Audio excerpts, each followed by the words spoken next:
Alexander the Great the road, the camps and the quiet cost of victory, a slow sleep story script about distance, weather, rumor, waiting, ambition, and the long human road behind empire. Opening, a different way to enter the story tonight. This is not the fast, shining version of Alexander, not the simple poster of a young conqueror with a sword raised high, not the easiest legend. This is the slower story, the road story, the campfire story, the story of dust in sandals, damp cloaks, broken straps, tired horses, folded letters, suspicious glances, and men who had to keep walking because their king did not know how to stop. When people speak about Alexander, they often speak in bright nouns: victory, empire, genius, destiny. But empire is also made of quieter things. How much grain can move over a mountain road? How long a river can hold back an army? How much fear lives in a tent after midnight? How many officers nod in daylight and whisper in darkness? How many miles a man can go before glory begins to sound like another word for exhaustion? So this version begins there, with a son under a father's shadow, with a court full of ambition, with stories of Achilles in one ear and lessons of administration in the other, with an inheritance that was already large enough to be dangerous. And from there, slowly, we will follow him east, across the Hellespont, across Asia Minor, across Syria, Egypt, Mesopotamia, Persia, Central Asia, and India. Then back again through desert and fever toward Babylon. Not because this road is tidy, it is not. It is full of triumph and cruelty, charm and violence, discipline and drunkenness, brilliance and waste, friendship and paranoia. A boy king becoming a world ruler, and then becoming something lonelier than a ruler. So let the pace stay slow. Let the names arrive one by one. Let the empire grow gradually, like a storm line across a horizon. And let Alexander become not a symbol first, but a man in motion. 1. Pella before dawn, Alexander was born into a house that had already chosen expansion as its habit. Macedon under Philip was not a sleepy kingdom waiting to be awakened. It was already moving, already sharpening itself, already learning how to turn ambition into system. Philip Roman II mattered because he made war administrative. He trained, reorganized, negotiated, bribed, married, threatened, and advanced. He took a rugged kingdom and taught it the discipline of a machine. By the time Alexander was old enough to understand the court around him, he was not growing up in peace. He was growing up inside preparation. His mother, Olympias, gave him something very different. Philip gave structure. Olympias gave intensity. Around her there were stories, omens, divine associations, and a sense that ordinary limits were for other families. If Philip helped create the state that Alexander would inherit, Olympias helped create the inward feeling that Alexander might be made for unusual things. That combination was not calm. It could not be. A boy shaped by strict military order and divine expectation does not usually become moderate. He becomes restless. He becomes difficult to contain. Aristotle entered this atmosphere as tutor, and his influence is often told too simply. He did not turn Alexander into a philosopher king in the modern sense, but he widened the frame. He gave him Homer, natural inquiry, argument, classification, and the old Greek habit of asking not only how a thing works, but what kind of thing it is. That matters. Because Alexander never marched as only a soldier. He marched as a man who thought about exemplars, about memory, about what kind of figure he might become in retelling. Even as a child, stories collected around him. The horse Bucephalus refusing other riders and yielding to the boy who understood its fear of shadows, the quickness of his temper, the sharpness of his pride, the willingness to compete not only with rivals beside him, but with heroes who were already dead. That last part is important. Many rulers want to surpass other living rulers. Alexander wanted to speak across time. He admired Achilles not as a literary figure safely in the past, but almost as a companion standard. When a young man uses epic heroes as his measuring stick, ordinary success feels too small. There were early proofs of ability. He served as regent while Philip campaigned. He saw rebellion and suppression firsthand. He fought at Chaeronea and learned what a decisive battle feels like from inside the charge, not just from the throne. These were not classroom exercises. They were rehearsals written in blood and opportunity. Then came the instability of succession. Philip's new marriage raised questions. Court factions sharpened. Insults were remembered. Pride turned political. And in Macedon, politics was never far from steel. When Philip was assassinated, Alexander did not inherit a settled household blessing. He inherited urgency. He had to move before uncertainty could become disintegration. So the first thing to understand is this: the conquest of Asia did not begin in Asia. It began in the need to secure Macedon, dominate Greece, and prove that the son was not smaller than the father. That pressure lived under everything that followed, even in victory, even in ceremony, even when the world later called him great. Under the gold and the banners, there remained a young king who had inherited not peace, but momentum, and who suspected that to pause too long was to invite collapse. 2. Crossing into Asia, the crossing of the Hellespont is often presented like a bright ceremonial threshold. Europe behind him, Asia ahead, a king stepping into destiny. And certainly Alexander staged meaning whenever he could. He understood symbols. He visited Troy.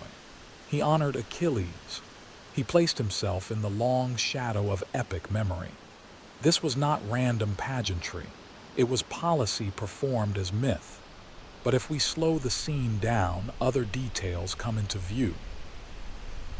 Ships creaking under weight, animals restless in transit, armor that must be kept dry, officers taking counts, supplies measured and remeasured. The practical side of invasion is rarely sung, yet without it, no hero reaches shore. The force Alexander brought was not infinite. It was strong, experienced, disciplined, and dangerous. But it was still a human body with limits. Men needed food, horses needed fodder, equipment needed repair, and every mile east made the line back home longer. At the start, confidence was high. Macedon had momentum. Persia, vast though it was, often responded slowly. Regional commanders had to decide whether to delay, defend, devastate, or gamble. Alexander's greatest early advantage may not have been that Persia lacked strength. It was that Persian strength was spread over distance, procedure, and varied local interests. Alexander, by contrast, could concentrate decision. He was young enough to move fast and powerful enough to make that speed policy. He did not wait for perfect certainty. He drove action forward. That alone changed the temperature of the campaign. At Troy, the symbolism was not merely decorative.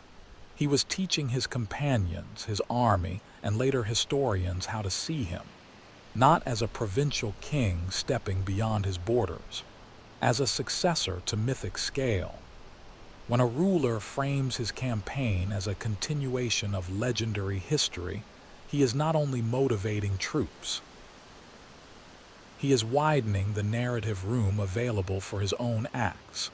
And yet the men around him would still sleep on hard ground. They would still wake before light.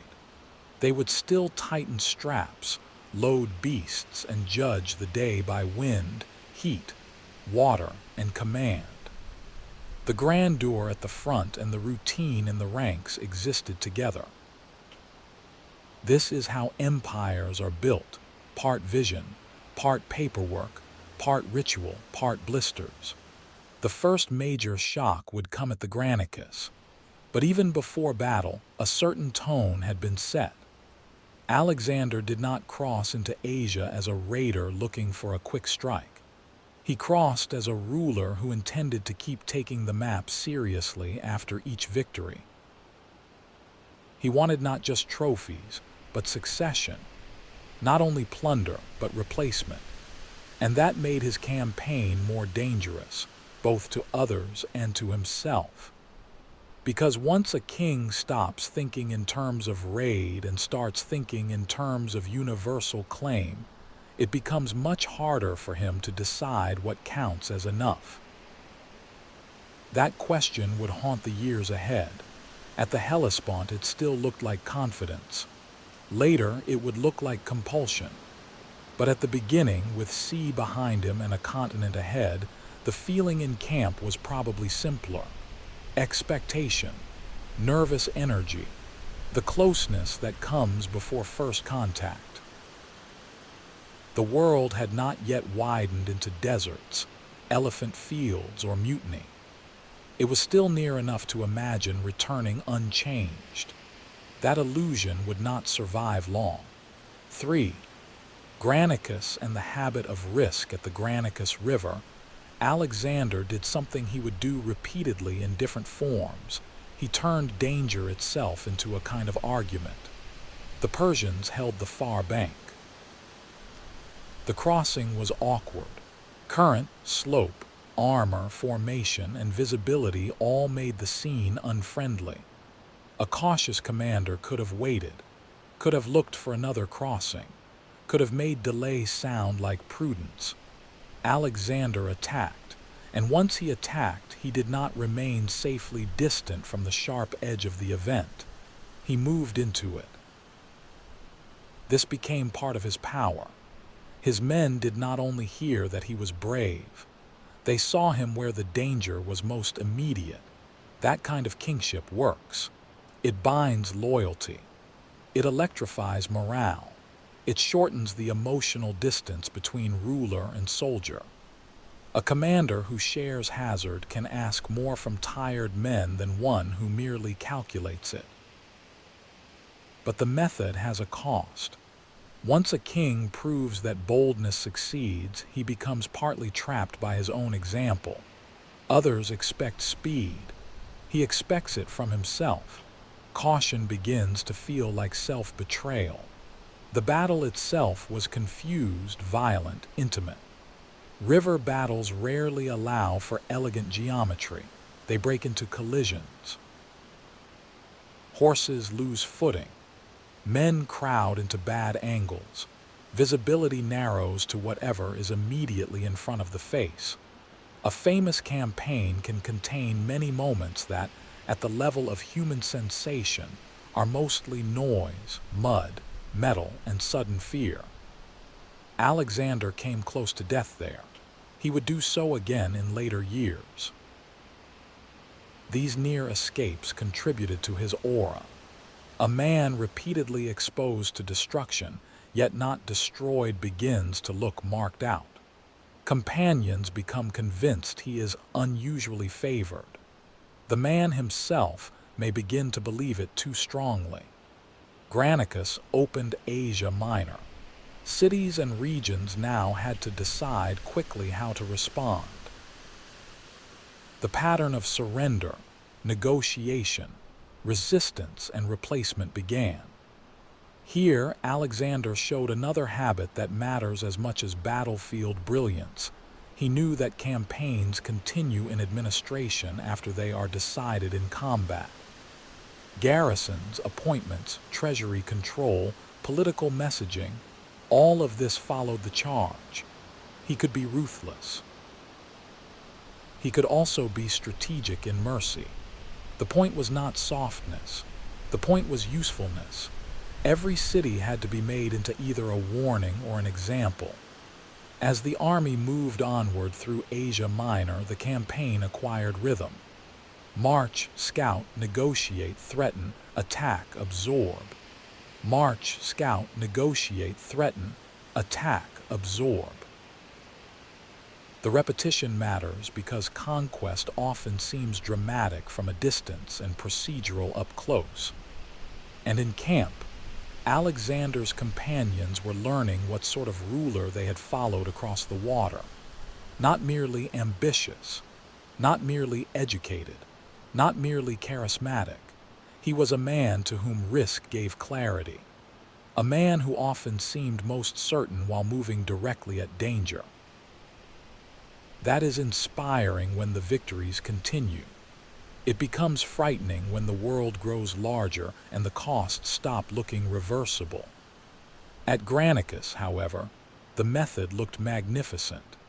The young king had attacked the impossible bank and survived. From there on, many would begin to think that perhaps impossibility itself was simply one more obstacle he had decided not to respect. 4. The knot, Issus, and the speed of decision. There is a temptation in historical retelling to move too quickly from one famous scene to the next, as though Alexander lived only in emblematic moments. The Gordian knot, Issus, Darius fleeing, the royal family captured. But if we take the pace down, what emerges is not just theatrical brilliance. It is a ruler becoming more certain that velocity itself can reorganize a war. The story of the Gordian knot, whether literally cut or otherwise solved, matters because it survives as a parable of style. Alexander did not like problems that sat in place demanding reverence. He liked transformation.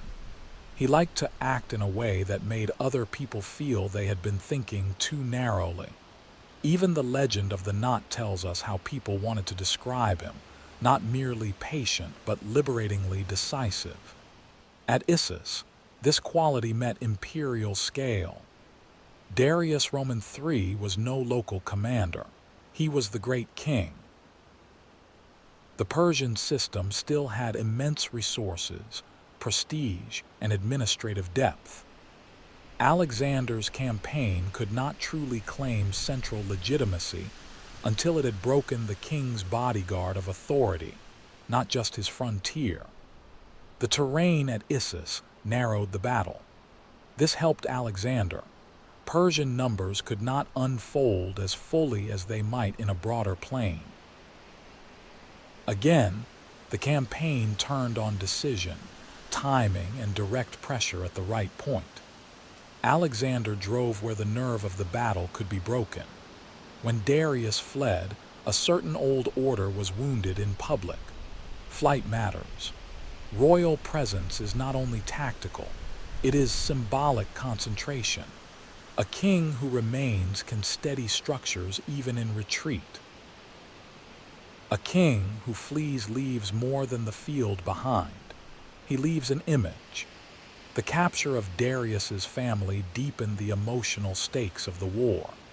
Alexander's treatment of them is often cited as evidence of nobility. There was genuine restraint there, especially by the brutal standards of conquest. But restraint also carried messaging value.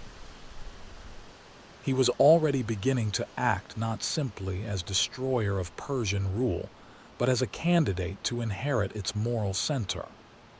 After Issus, the campaign could have taken a different shape. A more bounded king might have sought settlement. He had prestige. He had victories. He had leverage enough to be remembered magnificently even without going farther. But boundedness was not Alexander's gift, or his defect, depending on where one stands. He refused terms that would have satisfied many rulers, perhaps because compromise now felt like diminishment, perhaps because the logic of his own myth required continuation, perhaps because victory had expanded his internal map of the possible. Most likely, all of these are true at once. And so the road continued south toward the Levant, toward ports, toward siege, toward one of the most patient and punishing episodes of the entire campaign. It is useful to pause here and notice a psychological change. Before Issus, Alexander was proving he could defeat Persia. After Issus, he was proving he would not stop at proving it.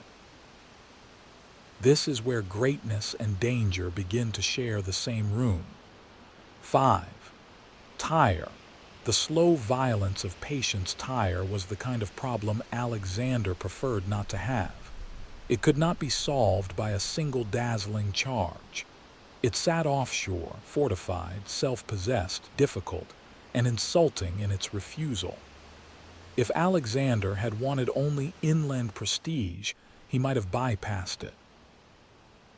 But the eastern Mediterranean coast mattered. Ports mattered. Naval security mattered.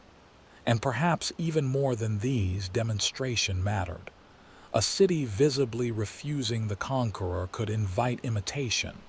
So Tyre had to be reduced, not quickly, not beautifully, but thoroughly. This is one reason Tyre is so revealing. It shows Alexander not as a creature of pure momentum, but as a ruler capable of forcing momentum into engineering, labor, repetition, and rage. He built the mole. He accepted delay. He adjusted. He kept pressure alive through duration, and duration changes people. A quick battle ends in a day. A siege becomes weather, schedule, and mood. Men wake to the same unfinished obstacle. They work under missiles. They watch structures damaged and rebuilt. They feel the campaign become physical in a slower, more grinding way. At Tyre, the army learned that Alexander's will did not weaken when the story ceased to be glamorous. He could stay fixed. He could absorb frustration and return it as greater insistence. This is another kind of terrifying ruler, not only the bold one, but the one who does not tire of forcing a solution simply because the solution is ugly and time-consuming. The city's eventual fall was catastrophic for Tyre. The aftermath was severe. The message was unmistakable. Resistance was not merely defeat. Resistance could be made exemplary. This episode also sharpened one of the moral features of Alexander's story that later admirers often blur. He could be generous. He could be cultivated. He could show striking personal courage. And he could authorize or enact extreme violence when a political lesson needed to be carved into public memory. These traits are not contradictions once conquest is understood clearly. They are often part of the same ruling instrument. After Tyre came Gaza, another hard point. Then Egypt. If Tyre showed Alexander's patience in destruction, Egypt would show his appetite for sacred framing and civil legitimacy. But before leaving Tyre behind, it is worth staying for one more quiet image. Not the breach, not the final assault. Just the long days before it ended. Men carrying stone and timber, commanders measuring angles, defenders watching from walls, sea against construction, routine under threat. A king determined that even the shoreline itself would be corrected if it stood in the way. That is the deeper meaning of Tyre. Not only that Alexander took a city, that when geography disagreed with him, he tried to rewrite geography. 6. Egypt and the making of a sacred self-Egypt offered Alexander something that battlefields could not: rest in one sense, recognition in another, and above all, a setting in which rule could be staged as more than military success. He entered Egypt not as a hated invader meeting unified resistance, but as a new master replacing Persian authority. That matters because conquest always changes character when local populations see advantage in the newcomer. Where Tyre had demanded grinding force, Egypt offered legitimacy through acceptance and ritual. Alexandria was founded there, or at least planned in the way new cities of his name often were, as marks of intention, nodes of memory and practical anchors of administration and trade. These foundations were not vanity alone. They were tools of continuity. To name a city after oneself is self-display. To place it well is strategy. Alexander did both. Then there was Siwa, the oracle of Ammon. The desert journey, the meeting that later stories would thicken with mystery. What was said precisely matters less than what the visit allowed.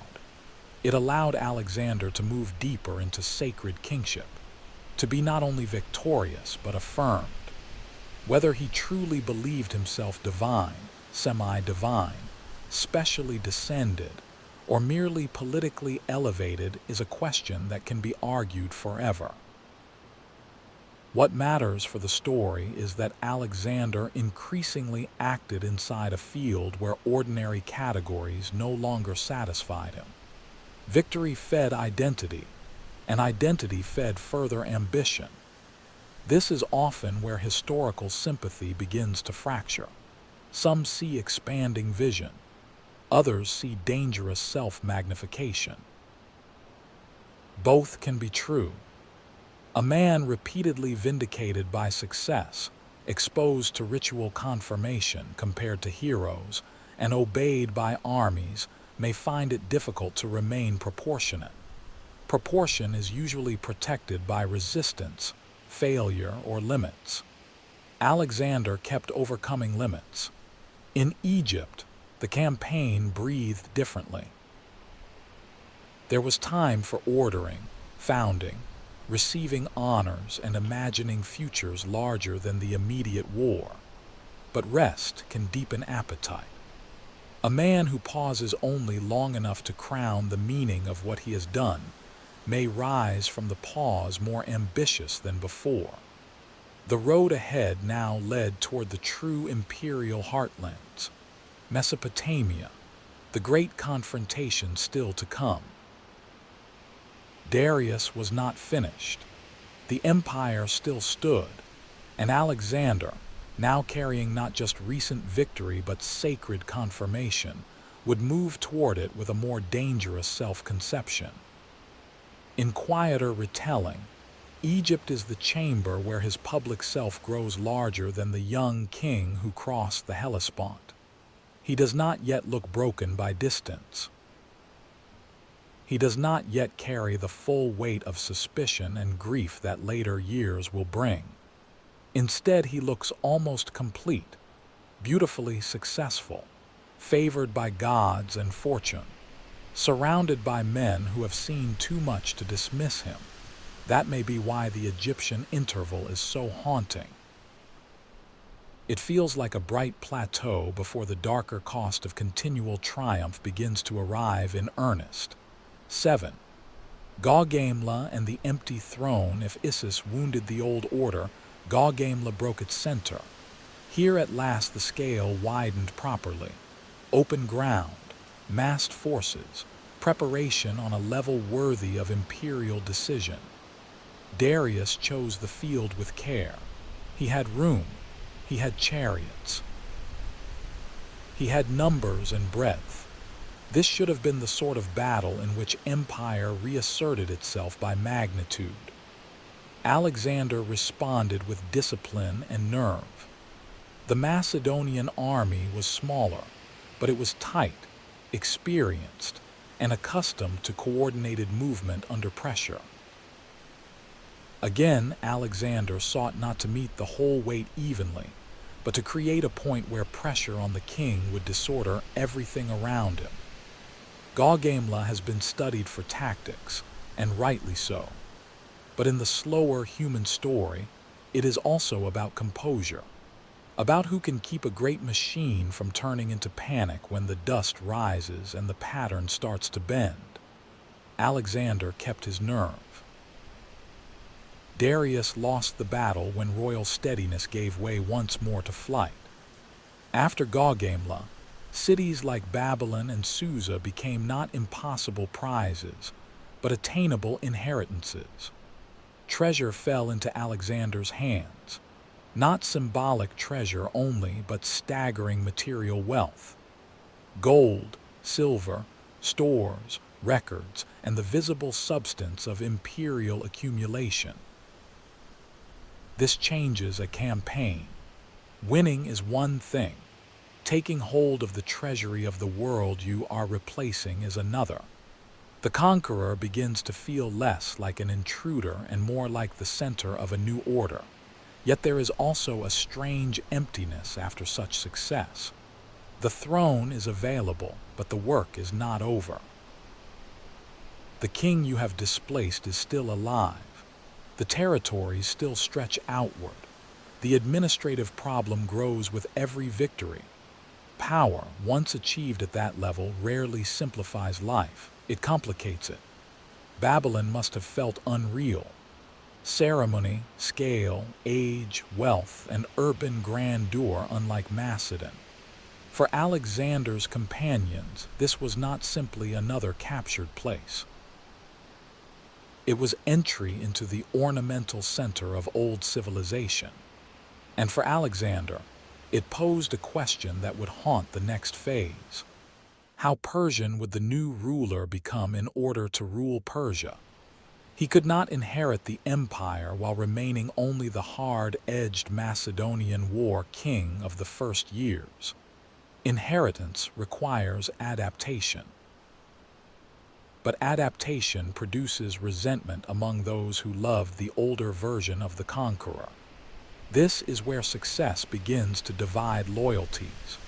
Some want the king to remain as he was when victory was still fresh and communal.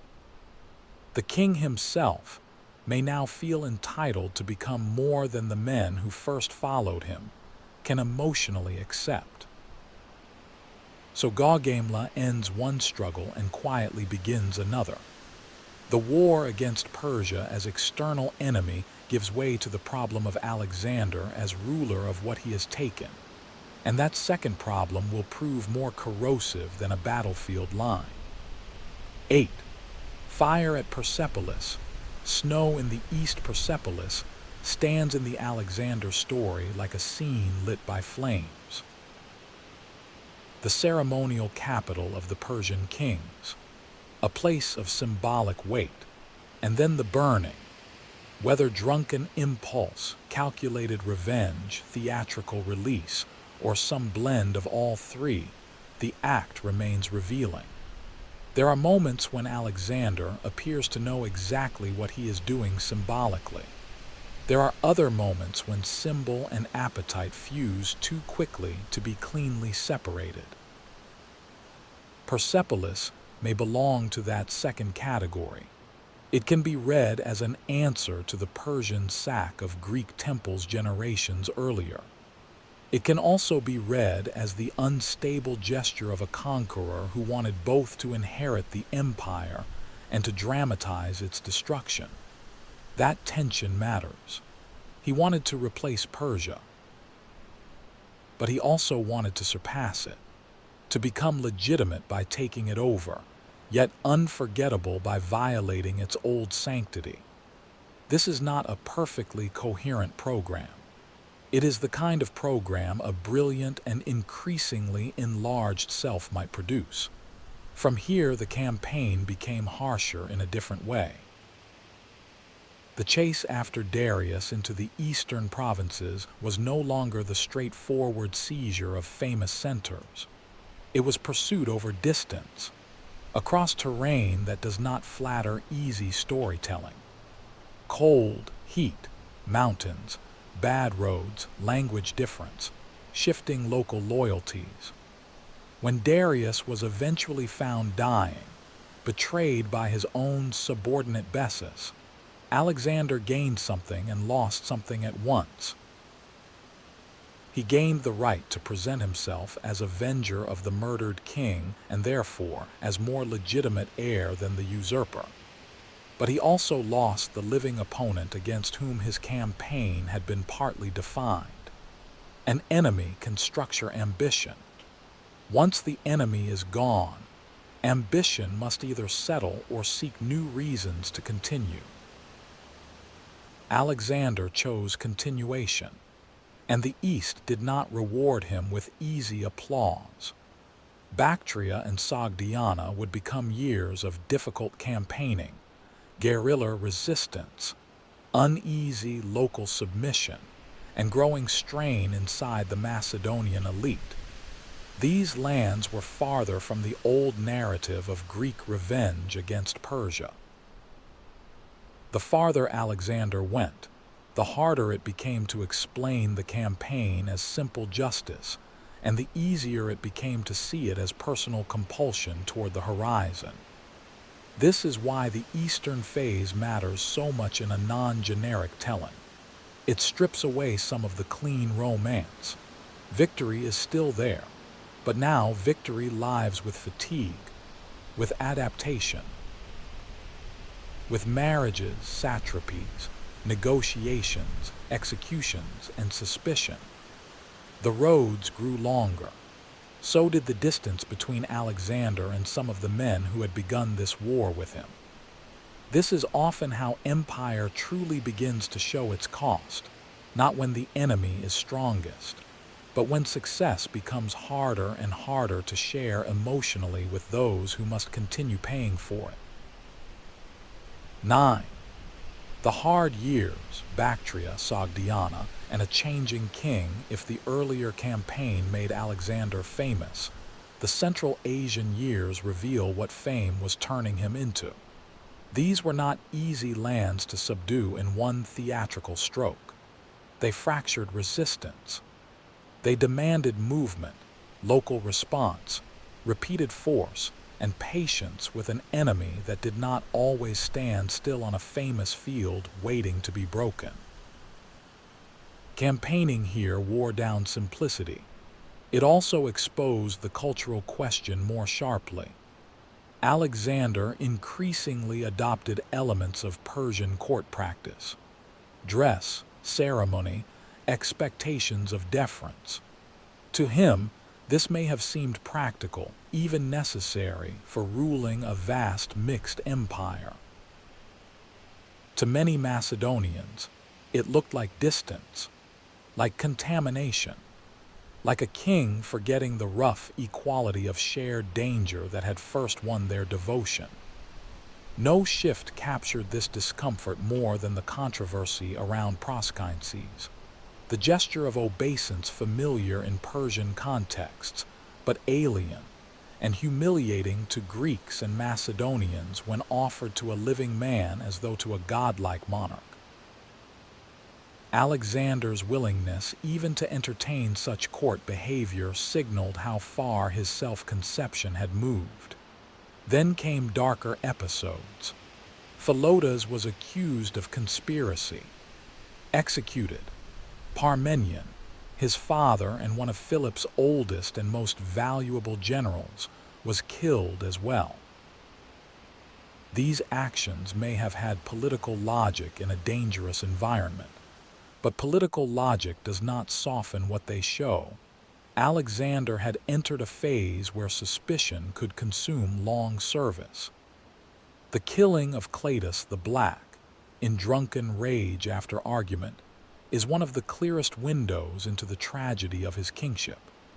Cletus had saved Alexander's life at Granicus. He was no disposable minor figure, and yet in a banquet atmosphere thick with wine, pride, and offended memory, Alexander killed him. The aftermath mattered as much as the act. He grieved. He recoiled from himself. He needed others to pull him back from the emotional abyss of what he had done. This was not the neat cruelty of a flat villain. It was the catastrophic violence of a ruler whose enormous success had not taught him how to govern his own scale of feeling. And still the campaign went on. This is one of history's cold facts. Private collapse does not necessarily halt public expansion. Men can break inwardly and still keep marching armies. Roxana enters the story in these years, and with her, another sign that Alexander was trying to knit conquest into dynastic future. Marriage here was personal, political, and symbolic at once. The conqueror was not merely passing through. He was binding himself to the lands beyond old Persian centers. But marriage did not end unrest. If anything, it highlighted that Alexander's horizon had changed more radically than many of his earliest followers had wished. He no longer looked like a Macedonian king merely punishing Persia. He was becoming a universal monarch in his own mind. For some, that was the fulfillment of greatness. For others, it was the beginning of estrangement. These hard years are often rushed past by viewers who want the famous battles and the glamorous cities. Yet they may be the most important years for understanding him. Because here, Alexander's empire stops looking like a clean line of victories and begins to look like what it truly was: a widening strain between ambition, administration, identity, loyalty, and the human limits of men asked to live inside one person's ever-expanding dream. 10. India, reign, and the edge of obedience. By the time Alexander pushed toward India, the campaign had already become something few of the men at the beginning could have imagined in practical terms. Years had passed. Friends had died. Enemies had changed. The language of revenge against Persia was now thin cover for motion toward the unknown. India, in Greek and Macedonian imagination, was not just another province. It was a horizon rich with rumor. Distance itself became part of the campaign's meaning. To go there was to prove that no prior map deserved final authority. But the land answered with its own terms: monsoon weather, mud, rivers that were not minor obstacles but immense living barriers, new military realities including war elephants, whose physical and psychological presence had to be absorbed by men already carrying the fatigue of years. The battle against Porus at the Hydaspes was one of Alexander's finest operations. Deception, river crossing, timing, and tactical flexibility all mattered. Porus fought with stature, and Alexander respected him afterward in a way that was politically useful and personally revealing. He liked worthy opponents. A generous victor looks larger when the defeated enemy is impressive enough to dignify the mercy. Yet even victory here feels different from earlier triumphs. The farther the army moved, the heavier success became. Every new win opened not rest, but more road, more river, more climate, more uncertainty about the scale of what remained. Then came the Hyphases, the mutiny, or if that word feels too sharp, the refusal. The army would go no farther. This was not cowardice. These were men who had crossed continents. It was accumulated human limits speaking in collective form. Alexander argued. He appealed to glory, achievement, and possibility. He wanted one more horizon. But at some point, rhetoric cannot defeat weathered bodies and exhausted hearts. The men did not reject battle alone. They rejected endlessness. This is one of the most important moments in his life, because here the world finally told him no through the mouths of those who had made his yes possible. No oracle, no foreign king, no enemy line. His own army. He yielded, but not lightly. The altars he set up marked the furthest reach not only of geography, but of obedience. After years of expanding the edge of the possible, Alexander had found the place where possibility ended not in defeat, but in refusal. And once refusal appears, even if temporarily mastered, something changes forever between ruler and followers. The king now knows their devotion has a boundary. The followers know the king would have gone on without regard to what it costs them. The return from India would not be peaceful restoration. It would include new suffering, including one of the grimmest decisions of the entire campaign, the march through Gedrosia. If Hyphases was the edge of obedience, Gedrosia would become the edge of endurance. 11. Gedrosia, the road that answers glory. There are victories that enlarge a legend. And there are roads that answer the legend with silence. Gedrosia was such a road. Why Alexander chose the desert march remains debated in motive and emphasis. Perhaps he wanted to outdo earlier rulers who had failed there. Perhaps he wished to coordinate with fleets and columns elsewhere. Perhaps he still believed that no terrain should be allowed the dignity of refusal. Whatever the blend of reasons, the result was suffering. Desert punishes imagination. Heat, thirst, misdirection, loss of animals, breakdown of carrying capacity, and the simple arithmetic of bodies against water. This is not heroic suffering in the polished sense. It is ugly, slow, and often stupid looking from the inside. Men fall out of order. Loads are abandoned. Decision narrows to the next drink, the next stretch of shade, the next survivor count. Stories from Gedrosia carry a different moral texture from Granicus or Gaugamela. They do not primarily say, "Look how brilliant the king was." They ask, "Why was everyone here at all?" One famous moment tells of water brought to Alexander in a helmet, too little for the whole army, and his refusal to drink it in front of the men. If true, it is an extraordinary piece of shared hardship theater and genuine solidarity at once. But even noble gestures inside disaster do not erase the disaster. They merely illuminate character within it. And character here is complicated. Alexander could share suffering. He could also create the conditions for suffering by refusing to live within ordinary strategic modesty. This is why his story resists easy moral arrangement. The same man can be magnificent and culpable in the same scene. Gedrosia stripped conquest of its pageantry. No glorious city at the end. No shining royal family in captured quarters. No sudden collapse of enemy prestige. Only the cost of distance. For the army, this must have felt like the campaign speaking its harshest truth. The farther you chase total victory, the more likely victory begins to resemble survival. And for Alexander himself, perhaps the march exposed something he had not wanted to admit. That even if he could repeatedly bend war to his nerve, nature and exhaustion were not enemies that flattered the heroic frame in the same way.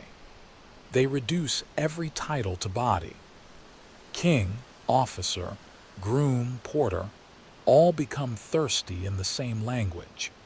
When the survivors came through, the legend remained, but it was altered, not broken. Alexander was too large in history for one disaster to erase, but deepened by a darker note. Greatness now carried the sound of waste more audibly, and the end, though still not immediate, began to cast its shadow more clearly. 12. Babylon, Hephaestion, and the last plan's return is often imagined as relief, but Alexander's return westward did not simplify his inner world. If anything, it intensified it. Hephaestion's death hit him with unusual force.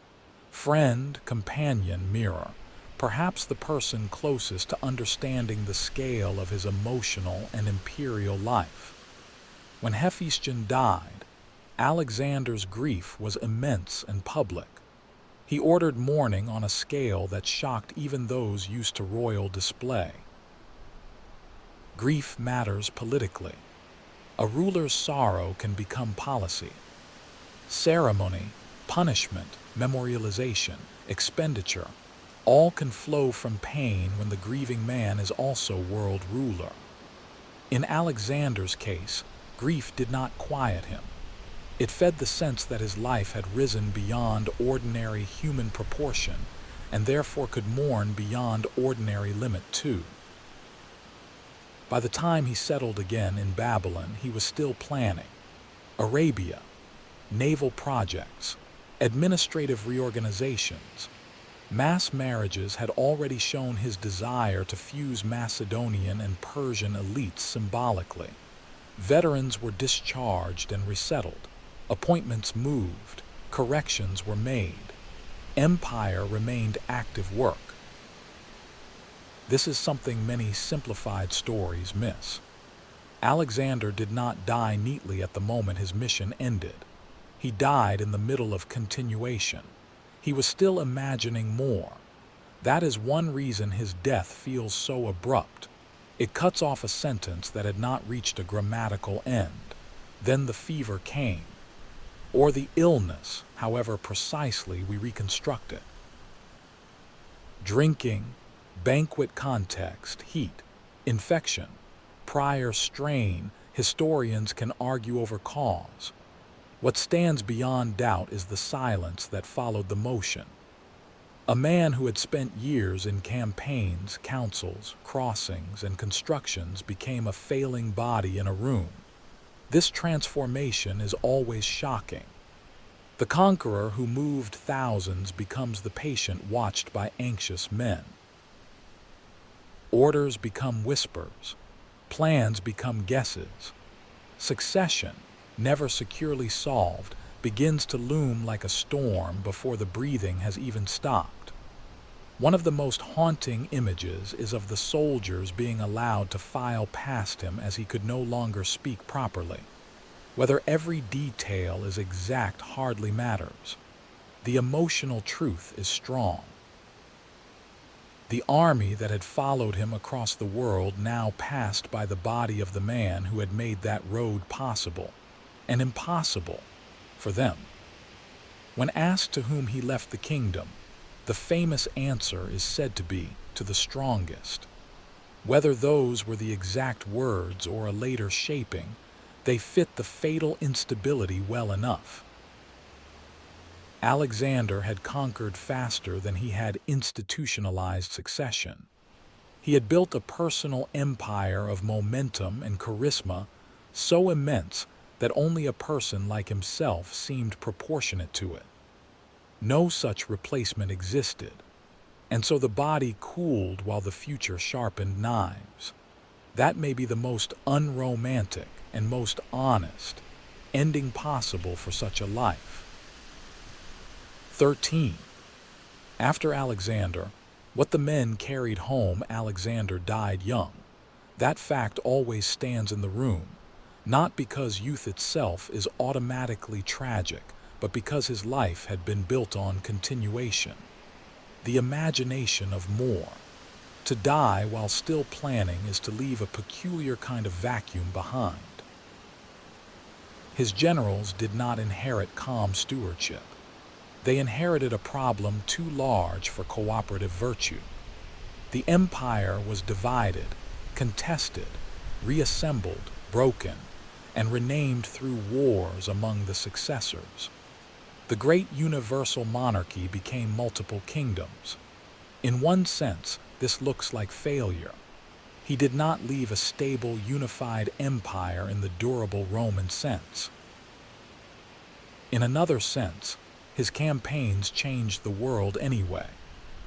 Greek language, cities, trade routes, court habits, military ideas, and cultural mixtures spread and deepened across an enormous zone.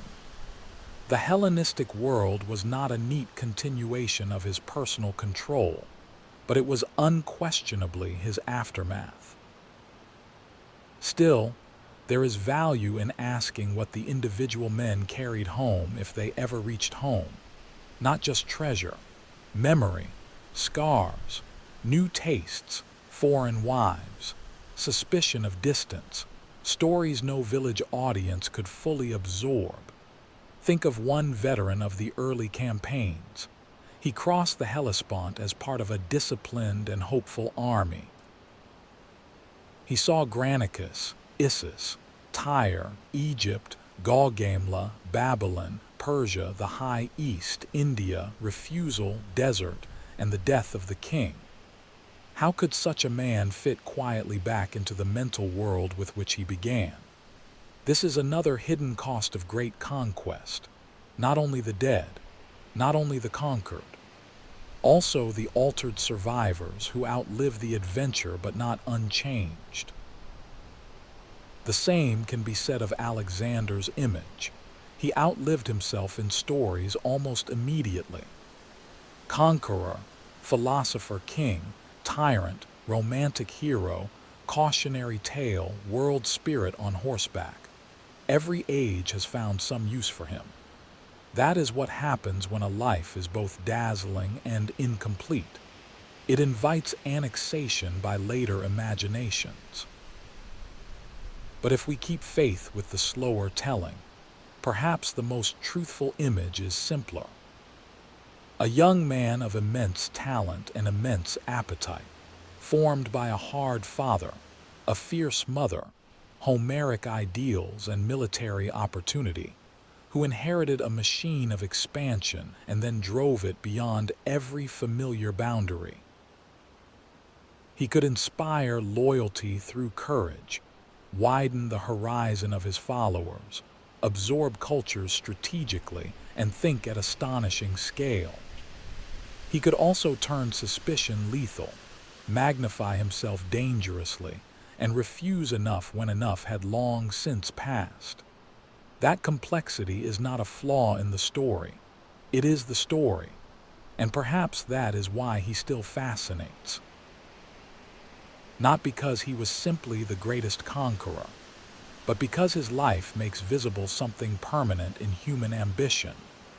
The way success can enlarge a person until the enlarged self no longer fits ordinary measures of restraint. The way glory can mix with grief, intelligence with excess, and historical brilliance with intimate ruin.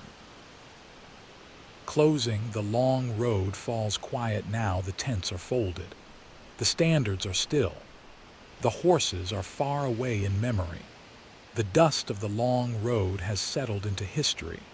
Alexander remains, but not only as the bright conqueror riding at the front, also as the restless boy in Pella, the king at the river, the besieger at Tyre, the sacred ruler in Egypt, the inheritor in Babylon, the stranger in Central Asia, the commander hearing no from his own army in India, the exhausted leader in Gedrosia, the grieving friend, the fevered man in Babylon, and around him always the quieter things, boot leather, tent ropes, camp smoke, accounts and grain, messages delayed by weather, men arguing softly before dawn.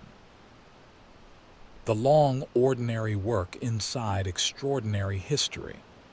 If this story feels less clean than the legend, that is because real conquest is less clean than memory likes to admit. Greatness is rarely tidy. It leaves cities and graves, languages and wounds, admiration and discomfort.